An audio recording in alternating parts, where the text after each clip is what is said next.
Oras na para magpasiklaman sa kusina ang mga cooking ina. Dahil sa round na ito, sinigang na lechon ang aming lulutuin. Round 7, simulan na! Magluluto kami ngayon ng sinigang na lechon. Ang sosyal. Oo, mamaya may tsadong lechon naman.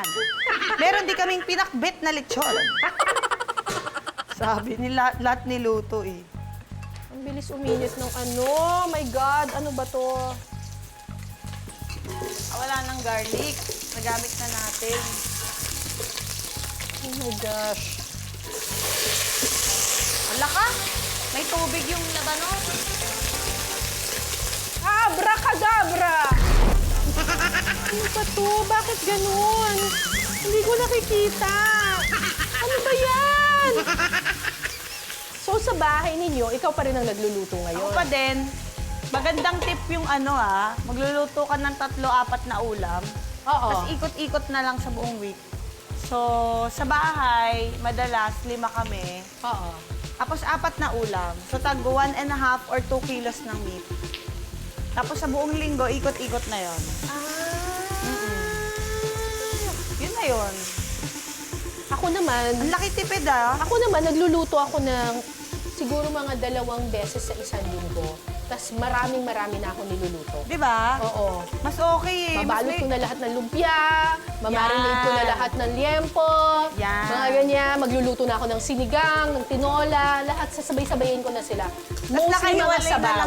nakahiwalay na lang yung leaves. Correct, correct. Lalagay mo lang pag iinitin na. Mostly mga sabaw-sabaw, ganyan. Madiskarte talaga ang mga cooking ina. And speaking of diskarte, aba si Charis mukhang sanay na sanay sa kusina. Pressured much tuloy ako sa lechon sinigang niya. Ano kaya ang lasa? Di masarap. Hindi masarap. Lagyan mo patis. Parang matamis. Ha? Baka dun sa sinigang mix. Hindi pa ako Kasi yung lechon. may Matamis tamis yung siya. lechon? Oo. May soft drinks. Matamis, manamis-namis yung lechon. Ha? Oo. Hindi, actually, di lang yung usual sinigang. But, okay naman. Pero manamis-namis. Na maasim.